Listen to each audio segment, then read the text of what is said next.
चिमूटभर टाकलं तर त्यातील केमिकल ओढण्याचं काम हा भस्म. फिल्टरच्या पाण्यात जरी टाकलं तरी चालतंय. हो, फिल्टरच्या पाण्यात टाकण्यासाठीच आहे. बाकीच्या हापसाच्या पाण्याला किंवा नळाच्या पाण्याला ह्याची गरज नाहीये. ते क्षारयुक्त असते. आपण फिल्टरचं पाणी पितोय, त्या फिल्टरच्या पाण्याचं अवश्य सगळ्यात घातलं तरी काय प्रॉब्लेम नाहीये, पण फिल्टरच्या पाण्यात तर अवश्य घालत. केमिकल ओढून काढते. एकीकडे आपण गायींना 33 कोटी देवासमान मानतो आणि दुसरीकडे गायी दूध देतात तोपर्यंत दारात ठेवायची व तिला सांभाळायचं व नंतर ती म्हातारी झाली की कसायला विकायची.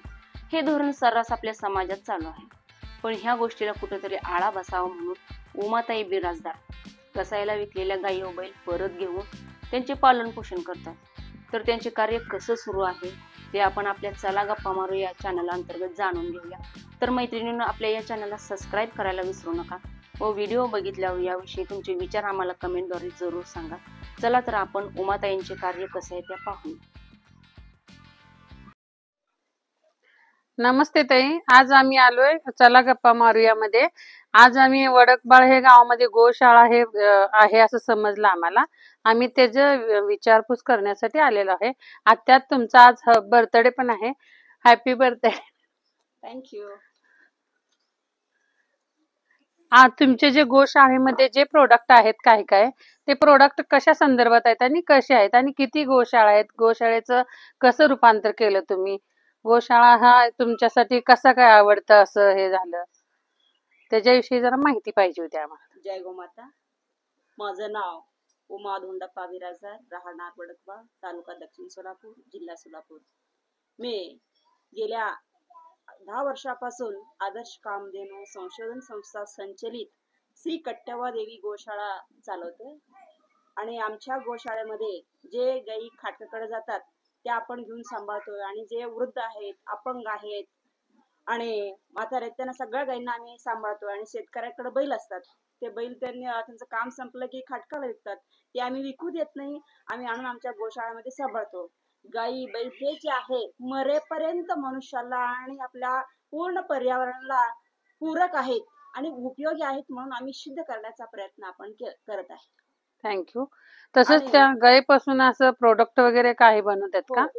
गाई हे खरंच ह्या भूतलावरील एक आरोग्याच्या दृष्टिकोनातून, मनुष्याच्या आरोग्याच्या दृष्टिकोन आणि ह्या काळ्या माती जमिनीच्या उपयोगासाठी खूप महत्वाचं आहे. आणि त्याचे शेण आणि गोमूत्र आपल्या मनुष्यासाठी आणि ह्या जमिनीसाठी उपयोग आहे. पंचगव्य जे म्हणतात, गाईचं तूप, दही, ताक आणि गोमूत्र, शेण आणि दूध हे जे पंचगव्य आहेत, ह्या पंचगव्यापासून आपण वेगवेगळे प्रोडक्ट तयार करतो आपल्या गोशाळेमध्ये.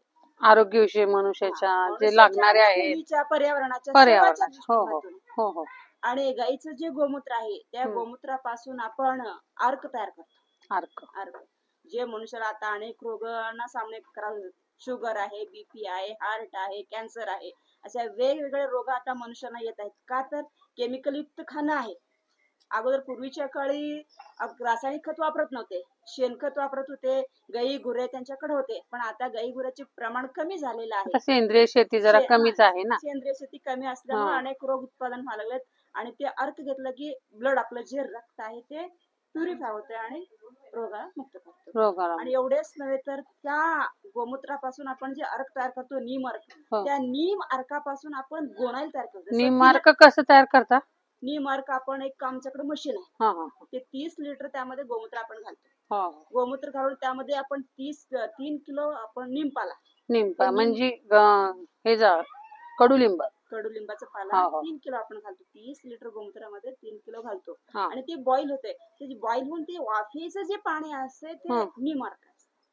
ते अर्क कशाला उपयोगी पडते ते असं? ते ब्लड प्युरिफाय साठी. आणि जे गोणायला आपण तयार करतो, आता फिनेल वापरतो आपण, बाजारात बघतो फिनेल. आता आम्ही जे गोणायला तयार करतो ते अर्क वापरून आपण गोणायला तयार करतो. आणि त्याचं 3 in 1 काम आहे. कोरोना सारख्या काळामध्ये पण त्याचा भरपूर उपयोग झालेला आहे मॅडम.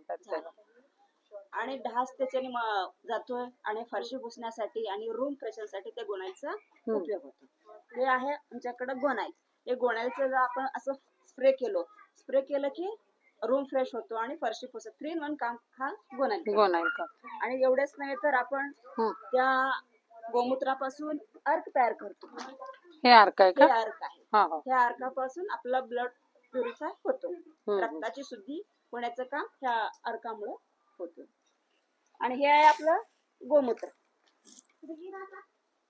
हा, हे का? हे गोमूत्र. ह्या गोमूत्रापासूनच वेगवेगळं तयार होतं. हे अर्क तयार आणि होतं. शेतकरी लोक आपल्याकडे फवारणीसाठी गोमूत्र घेऊन जातात. द्राक्षाची फवारणी आहे आणि हा. आंब्याची फवारणी आहे हा. आणि गोकृपामृत तयार करतात आणि हा. जीवामृत तयार करतात. ह्याच्यापासून शेण गोमूत्र पण आपल्याकडून घेऊन जातात. ह्याच्यानं पीक पण चांगलं येऊ शकते होय, होय. आणि मनुष्याला पण उपयोगी आहे. होय. काळ्या आईसाठी पण उपयोगी आहे आणि हा, हा. माणसासाठी पण उपयोगी आणखीन काय काय प्रोडक्ट आहेत? आहे. हे झालं गोमूत्रापासून. हो आणि आहे शेणापासून. हो हो. जे शेण आहे शेणापासून पण आपण वेगवेगळे प्रोडक्ट तयार करतोय. गाईच्या शेणापासून. गाईच्या शेणापासून. ही आहे विभूती. हम्म. जे शिवाला प्रिय असतात, जे शिवभक्त असतात ते त्रिपुंड धारण करतात. त्रिपुंड धारण. त्रिपुंड. या त्रिपुंड धारणाने त्रिबल दोष निवारण होतो.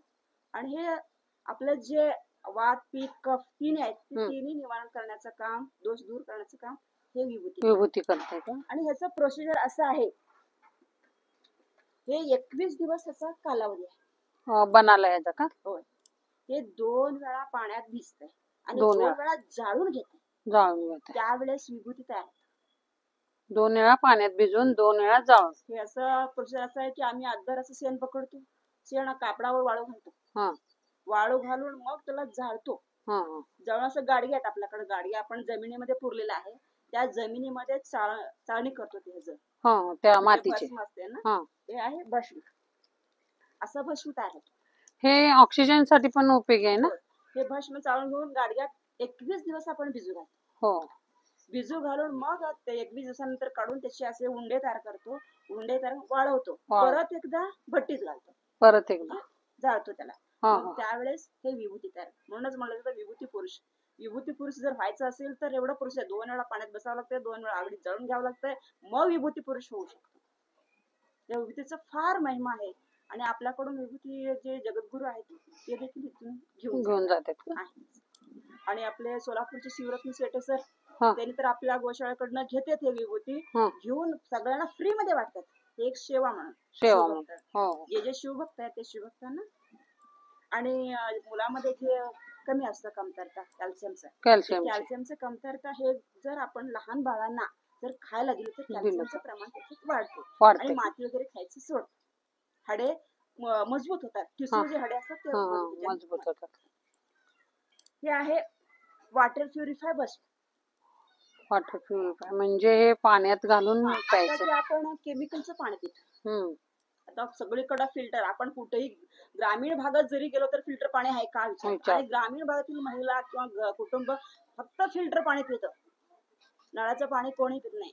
कारण त्या केमिकल युक्त ते पाणी असतं. फिल्टरचं पाणी. केमिकल घातल्याशिवाय कुठलंही पाणी फिल्टर होऊ शकत नाही. त्यात केमिकल असतोच. पण ते केमिकल मग आपल्या शरीराला, मनुष्याच्या शरीराला हानिकारक आहे. हानिकारक ते पाणी. त्यामुळे किडनी खराब होतोय, लिव्हरवर ताण पडतोय. हो हो. आणि आपलं जे इम्युनिटी पॉवर आहे, इम्युनिटी पॉवर पूर्णपणे कमी होतो आणि अनेक रोगाला आपण बळी पडतो. ते होऊ नये फिल्टर पाणी पिल्यावर. त्यासाठी ऑक्सिजनची पातळी पण कमी करते. हे भस्म थोडंसं चिमूटभर एका टाकीत म्हणा आपण ज्यात भरतोय ते त्यात जर एक चिमूटभर टाकलं तर त्यातील केमिकल ओढण्याचं काम हा भस्म. फिल्टरच्या पाण्यात जरी टाकलं तरी चालतंय. हो, फिल्टरच्या पाण्यात टाकण्यासाठीच आहे. बाकीच्या हापसाच्या पाण्याला किंवा नळाच्या पाण्याला ह्याची गरज नाहीये. ते क्षारयुक्त असते. आपण फिल्टरचं पाणी पितोय. हो हो. त्या फिल्टरच्या पाण्याचं अवश्य सगळ्यात घातलं तरी काय प्रॉब्लेम नाहीये, पण फिल्टरच्या पाण्यात तर अवश्य घालत. केमिकल ओढून काढते आणि हे ऑक्सिजन लेवल वाढवतं. आपल्याला जे चालताना धाप वगैरे येत असेल, एखादं चिमूटभर आपण खाल्लं तर ऑक्सिजन लेवल मध्ये राहतं. आणि हे धूप आहे. धूप का? धूप. हे गाईच्या शेणापासून आपण धूप तयार करतो. हो हो. त्याच्यामुळे वातावरण शुद्धी होतं. घरात लावल्याने वास सुगंध. म्हणजे वाईट शक्तीला हो गाईच्या शेणापासूनच आपण करतो. आणि हे गांडूळ खत आहे. गांडूळ खत का? गांडूळ खत हे शेणापासून तयार होतं. शेणापासूनच तयार होतं. हो हो. त्याचं पण महिमा भरपूर आहे ना गांडूळ खताचा पण. ह्याच्याकडे आपल्याकडे 8 बेड आहेत. 8 बेड का? 8 बेड आहेत. त्यामध्ये आम्ही 3 महिने लागतात याला प्रोसिजर काढण्यासाठी. आणि हे जमिनीच्या दृष्टिकोन फार महत्वाचं आहे.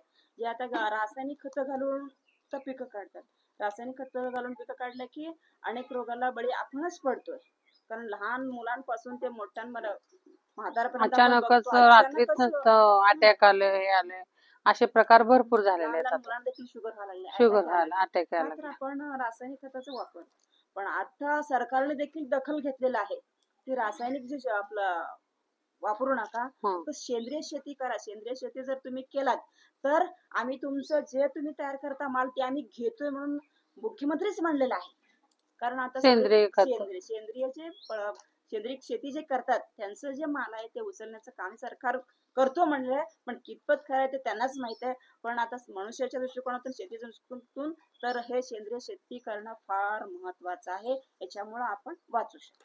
पूर्वीच्या लोकांना काही आजार नसायचे ना, ते सगळे शेणखतावरले भाजीपाला राहायचे. होय. ते आताचे सध्या केमिकल आणि जास्त कल आहेत कमी ना, झालं रासायनिक खतामुळे, ह्याच्याकडे कल कमी झालं त्यामुळे हे गायी खाटेकडे चाललेत. काटकाकडं. हं. आणि परत गायींचं प्रमाण पण तसं जास्त होय, काटकाकडे जायला.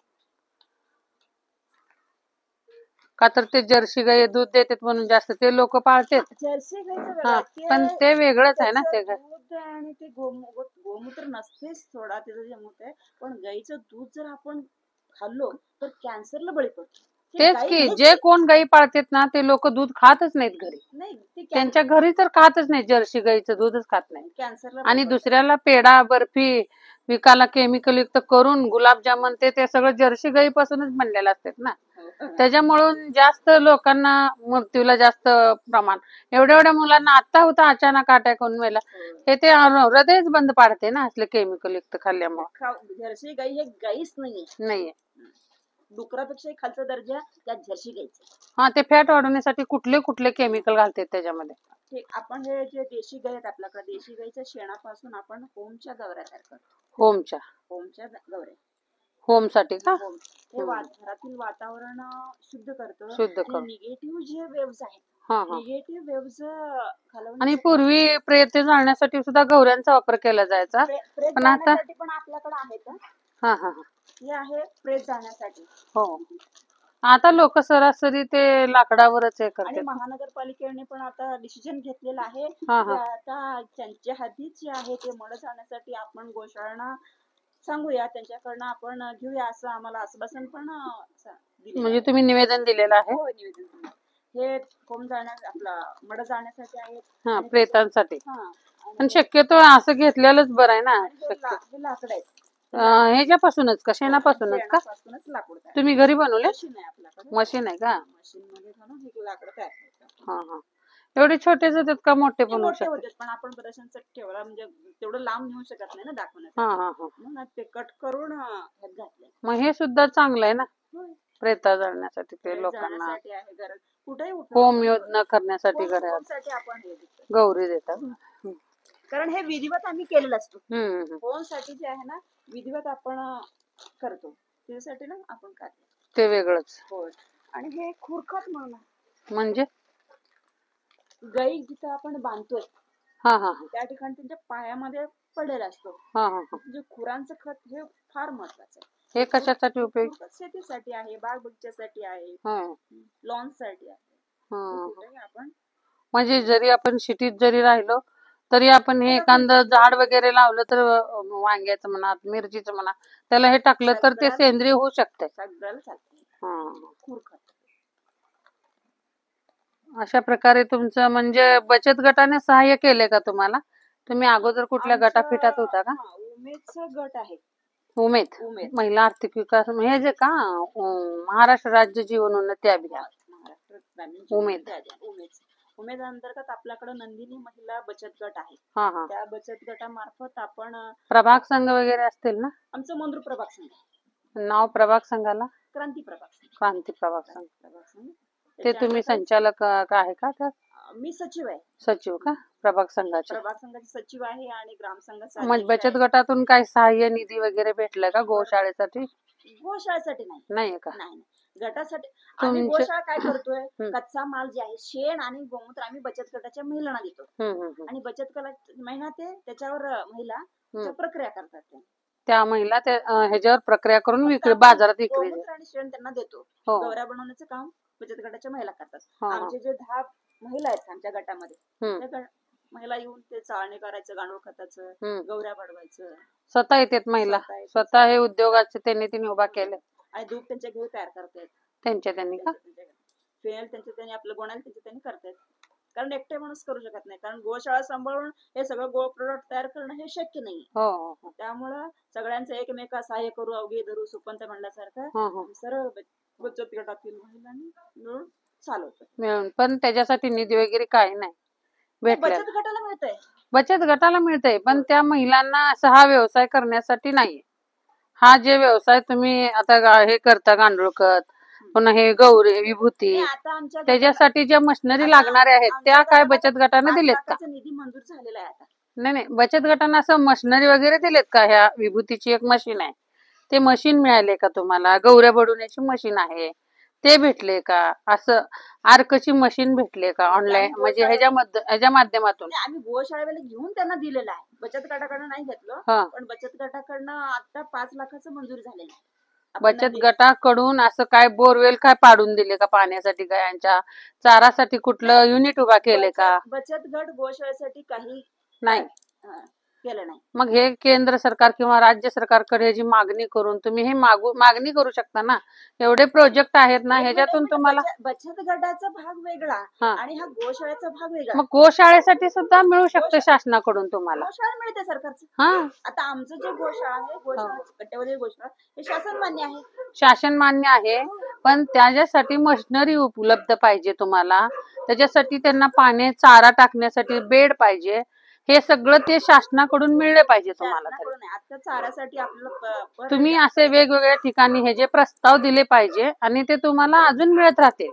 ह्या गोशाळेमार्फत जे काय काय लागणार आहे तुम्हाला, जर शक्य झाले असेल तर आमचंच गोशाळा नाही, दुसरे गोशाळा असेल. आता लोकांना सेंद्रिय शेती करणं फार गरजेचं आहे. इतर लोक करायला लागलेत, मोठमोठे व्यवसायदार आहेत, पण त्यांचे व्यवसाय, त्या लोकांचे जे मोठमोठे बिझनेसमॅन आहेत त्यांना सध्या डॉक्टर लोक सुद्धा सांगतात सेंद्रिय खावा, सेंद्रियने तुमचं घर निरोगी राहील. काही लोक घरापुढे झाडं लावून त्याच माळवं करून खातात एक लोक. अशा ज्या गोशाळेला शासनानं अनुदान पद्धतीनं अजून काय मिळवून द्यायला पाहिजे, असं शासनाकडून तुम्ही प्रस्ताव देऊन मिळाले पण पाहिजे तुम्हाला. शासन तेवढं सक्षम नाहीये तेवढं देण्यासाठी, पण आता हळूहळू त्यांच्या खाद्यासाठी पर दिवसाला एका गाईला 50 रुपयाचं मंजूर केलं जानेवारी पासून. एका गाईला 50 रुपये मध्ये गाईचं पोट भरेल का? पण शासन इकडं देते भरपूर. 2 नंबर वाल्यांना भरपूर खातो किती करायचं, आणि हे म्हणजे गोशाळेला म्हणजे 50 रुपये देते. आणि तेही लहान वासराला नाहीये, आणि जे कोंड आहे ते कोंडाला नाही, फक्त गाईंनाच. हे चुकीचं आहे ना शासनाचं. 50 रुपये देते, ते जानेवारी पासून चालू झालेला आहे. ह्याच्यासाठी तुम्ही उठवा लागेल तुमचा बचत गट घेऊन. तुम्ही डायरेक्ट हे विषय कलेक्टर लेवलला तुम्ही हे बोललं पाहिजे. असं बछड्यांना जगवलं तर ते पुढे गाय होणार आहे ना. त्याच्यासाठी तुम्ही अनुदान देतच नाही म्हणलं, 50 रुपये फक्त गायीसाठी मिळतंय, हे चुकीचं आहे ना. शेवटी आपण सरकारवर ह्याच्यावर केलं नाहीये, आपण ते शेण गोमूत्रावर प्रक्रिया करून आपल्या ह्याच्यापासून तुम्ही एक रुद्राक्षाची माळ पण बनवलेली ना आहे, तशी हे गोशाळेच्या माध्यमातून एक माळ पण आहे. आणि जप करण्यासाठी माळ आहे वाटतं, पादुका आहे त्याचे ना.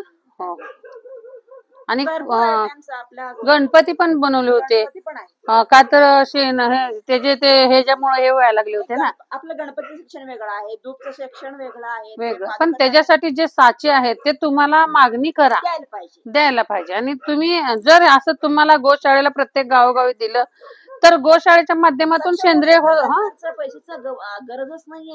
मग ते जर माल सरकारने घेतला तर आम्हाला पैशाची गरज नाही, पण ते घेत नाहीये. कोणाची आपल्या सगळ्यांचं कल नाही, आपल्या लोकांचं.